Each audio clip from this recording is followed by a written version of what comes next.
हरि ओम श्री कृष्णाय वासुदेवाय हरये परमात्मने प्रणत क्लेशनाशाय गोविंदाय नमो नमः।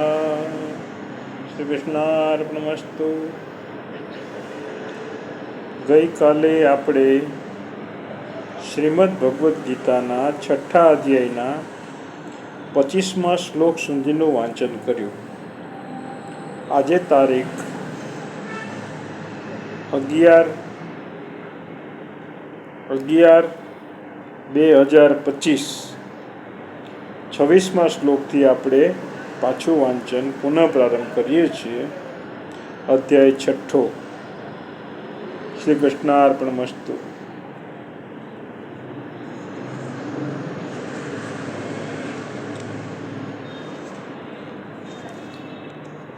આત્મ સંયમ યોગ. અધ્યાય 6.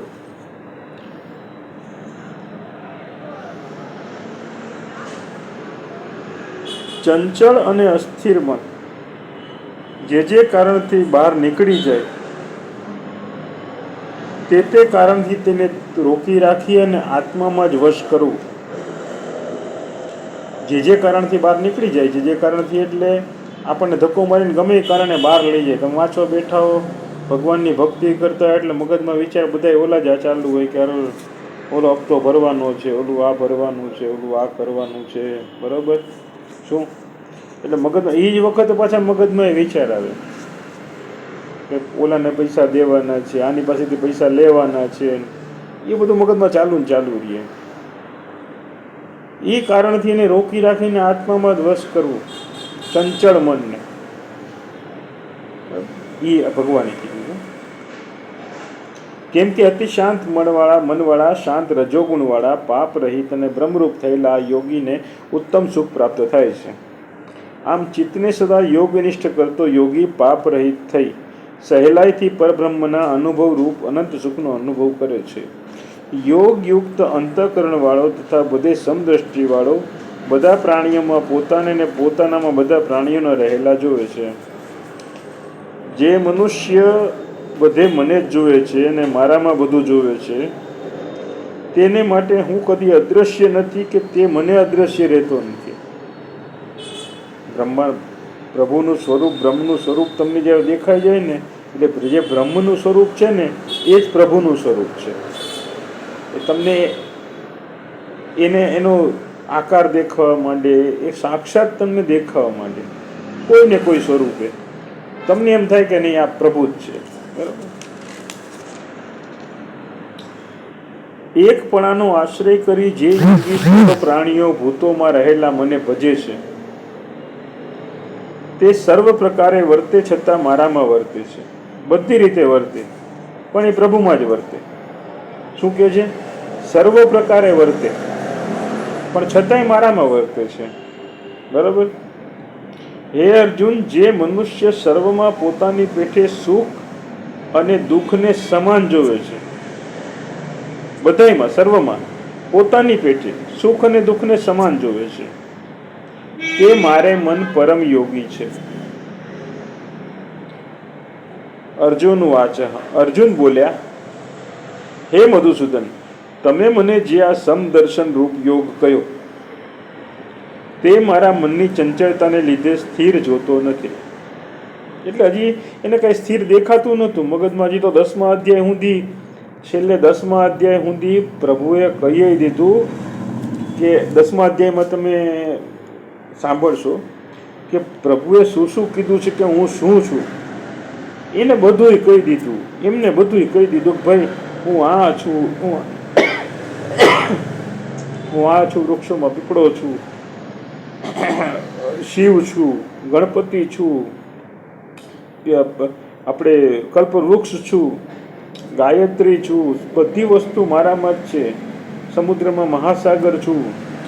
પણ તોય છેલ્લે અર્જુન કે ના ના પ્રભુ તમારી વાત સાચી બધી, પણ હું જોઉં નહીં ત્યાં સુધી મને વિશ્વાસ ન બેસે. એટલે પછી 11મા અધ્યાયમાં વિરાટ રૂપ દર્શન કરાવ્યું કે આ જોઈ લે, બરાબર. પ્રભુએ કીધું એમ જોઈ લે. અને વિરાટ રૂપ દર્શન થયા પછી એનું ચિત્ત ભયથી વિહવળ થઈ ગયું ને પાછું મૂળ સ્વરૂપે ભગવાન આવ્યા, ત્યારે એનું ચિત્ત શાંત થયું, પછી એને ભરોસો બેઠો.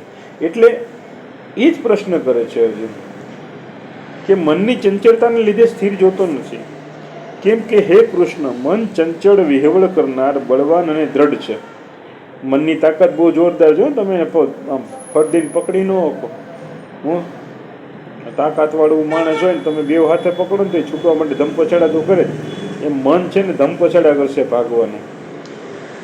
આથી મનનો નિગ્રહ વાયુની પેઠે હું અતિ મુશ્કેલ માનું છું. જેમ હવા નથી પકડી શકાતી ને મનને નથી પકડી શકાતી. શ્રી ભગવાન વાચ શ્રી ભગવાન બોલ્યા, હે મહાબાહો, ખરેખર ચંચળ મનને વશ કરવું એ કઠણ છે. તો પણ હે કુંતે, અભ્યાસ અને વૈરાગ્ય વડે તે વશ કરી શકાય છે. અભ્યાસ અને વૈરાગ્ય. અભ્યાસ એટલે તમે જે કંઈ નિહિત કર્મો તમે જે તમારા સંસારમાં કર્મો કરતા હોય, નિહિત કર્મો કરતા હો, અને આ ગીતા જ્ઞાનનો અભ્યાસ કરો, પ્રભુના વચનોને અનુસરો અને વૈરાગ્ય ધારણ કરો. જે અગાઉ કર્મનો વૈરાગ્ય કીધું એ પ્રમાણે, એટલે એને વશ કરી શકાય. એમાં ભગવાન તમને સાથ આપે. પછી જેણે મન વશ કર્યું નથી તેને માટે યોગ દુર્લભ છે. પણ વશ કરેલા મનવાળો અને યત્ન કરતો મનુષ્ય ઉપાયથી તેને પ્રાપ્ત કરી શકે છે. ઉપાયથી, એવું મારું માનવું છે. અર્જુન બોલે, અર્જુન વાંચે, હે કૃષ્ણ, જે યોગમાં શ્રદ્ધાવાળો છે પરંતુ પૂરો સંયમી ન હોવાથી તેનું મન યોગથી ચલિત થયું હોય, પૂરો સંયમી ન હોય અને એનું મન યોગથી ચલિત થઈ ગયું હોય, તો એ યોગની સિદ્ધિને પ્રાપ્ત ન કરતા કઈ ગતિને પામે છે? તમે કોઈ પણ સત્સંગ ધારણ કરો, થોડોક સમય કરો, પછી તમે યોગમાંથી ચલિત થઈ જાઓ. તમે ગીતા જ્ઞાન વાંચતા હો કે ગમે તે કરતા હોય કે તમારા ધર્મને અનુસરતા હો, પણ તમે તે યોગમાંથી ચલિત થઈ જાઓ, તો પછી ચલિત થયેલા યોગવાળો કઈ ગતિને પામે છે? પછી એની કઈ ગતિ થાય? હે કૃષ્ણ, હે મહાબાહો, તે યોગથી અને સિદ્ધિથી ઉભય ભ્રષ્ટ થયેલો સાધક, ઉભય ભ્રષ્ટ બ્રહ્મ માર્ગમાં મૂઢ થઈને છિન્ન ભિન્ન થયેલા વાદળની પેઠે નાશ તો નથી પામતો ને? એનો નાશ નથી થઈ જતો ને? બરાબર? કેમ કે આગળ કેટલું બધું કર્યું હોય છે, તો પછી એ ક્યાં ગયું? એમ કહેવાનો મતલબ એ થાય છે અર્જુનનો. હે કૃષ્ણ, મારા સંશયને સંપૂર્ણપણે આપ દૂર કરી શકો છો. આપના વિના બીજો કોઈ આ સંશયને છેદનાર મળે તેમ નથી. શ્રી ભગવાન વાંચો, શ્રી ભગવાન બોલ્યા કે હે પાર્થ, શુભ કર્મ કરનાર કોઈ મનુષ્યનો આ લોકમાં કે પરલોકમાં વિનાશ નથી જ. કેમ કે હે तात, શુભ કર્મ કરનારો ક્યારેય કોઈ દુર્ગતિને પામતો નથી. ભગવાનનું વાત છે. તે યોગ ભ્રષ્ટ થયેલો મનુષ્ય પુણ્ય કર્મ કરનારાઓના લોકને પામી ત્યાં ઘણા વર્ષો ત્યાં રહી પછી પવિત્ર જનોના કુટુંબમાં, શ્રીમંતોના ઘેર કે બુદ્ધિમાન યોગીઓના કુળમાં જન્મ લે છે.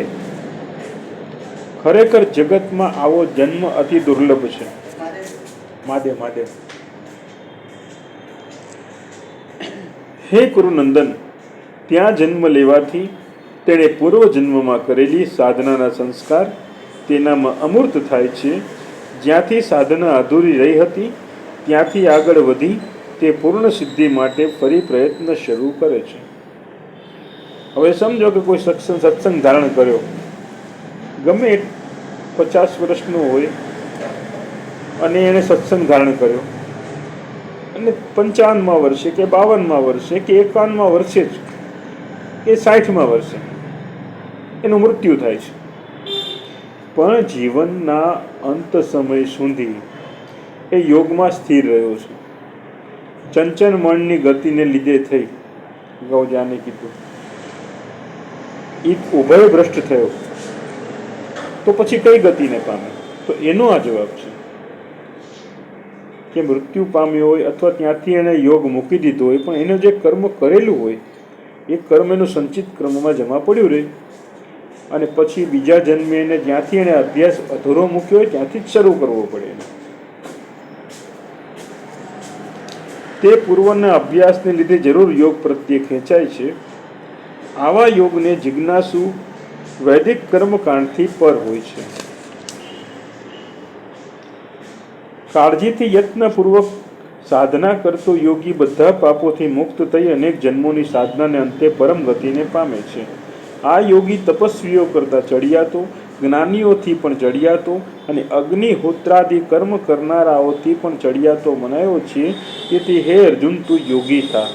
સર્વ યોગીઓમાં પણ જે શ્રદ્ધાવાળો મારામાં જોડાયેલ અંતઃકરણથી મને ભજે છે તેને મેં શ્રેષ્ઠ યોગી માન્યો છે. ઇતિ શ્રીમદ્ ભગવદ્ ગીતા સુપનિષત્સુ બ્રહ્મ વિદ્યાયામ યોગશાસ્ત્રે શ્રી કૃષ્ણાર્જુન સંવાદે આત્મસંયમ યોગો નામ ષષ્ઠોધ્યાય ઇતિ.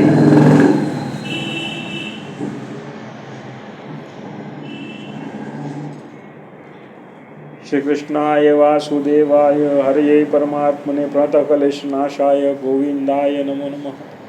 મુખં કરોતિ વાચાલં પંગુલંઘયતે ગિરિં યત્કૃપાતમહં વંદે પરમાનંદં માધવં. વસુદેવં સુतं દેવં કંસચારુણમર્દनं દેવકી પરમાનંદં કૃષ્ણં વંદે જગદ્ગુરુ. શ્રી કૃષ્ણાર્પણમસ્તુ. અગાઉ કહ્યું એ પ્રમાણે બોલવામાં જો કંઈ અવિવેક થયો હોય તો ક્ષમા આપશો.